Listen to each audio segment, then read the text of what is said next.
UP में विधानसभा चुनाव की तारीखों का ऐलान जल्द होने वाला है। वहीं चुनाव को लेकर बीजेपी ने अपना चुनावी अभियान भी तेज कर दिया है।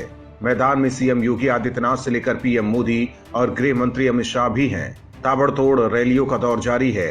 बीते दिनों अमित शाह ने भी पश्चिमी यूपी में करीब 3 जगहों पर रैली को संबोधित करते हुए बुआ और बबुआ पर जमकर निशाना साधा।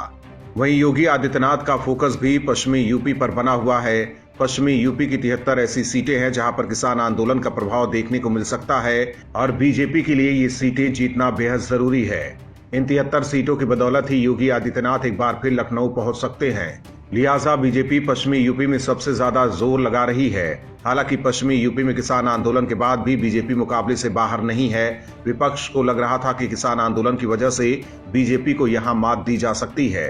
राकेश टिकैत भी पश्चिमी यूपी से आते हैं और आंदोलन के दौरान वो बीजेपी के खिलाफ मोर्चा खोले हुए थे। विपक्ष के नेता अखिलेश यादव हों या प्रियंका गांधी वाड्रा, सभी टिकैत को अपने पाले में करने की कोशिश में लगे थे, लेकिन अब बाजी ही पलट गई है। यही वजह है कि टिकैत भी अब योगी की आलोचना नहीं कर पा रहे हैं, जिससे विपक्षी दलों की टेंशन और बढ़ गई है।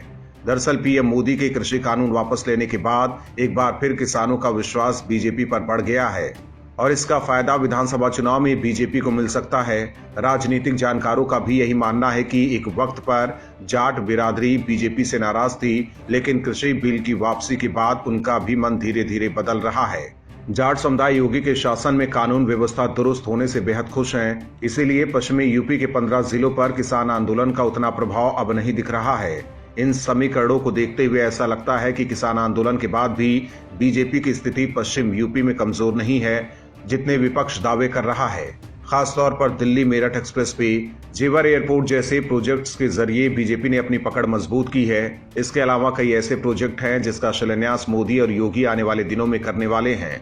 इसके बाद जाटों और किसानों की नाराजगी बीजेपी से पूरी तरह दूर हो सकती है। वहीं पिछले विधानसभा चुनाव की बात करें तो बीजेपी ने 73 सीटों में से 61 सीटों पर जीत दर्ज की थी। ऐसे में इस बार बीजेपी को कितनी सीटें पश्चिमी यूपी में मिलती है, ये देखना महत्वपूर्ण होगा। Bureau report, OMH news. और भी वीडियोस देखने के लिए चैनल को सब्सक्राइब करें और बेल आइकन को दबाएं।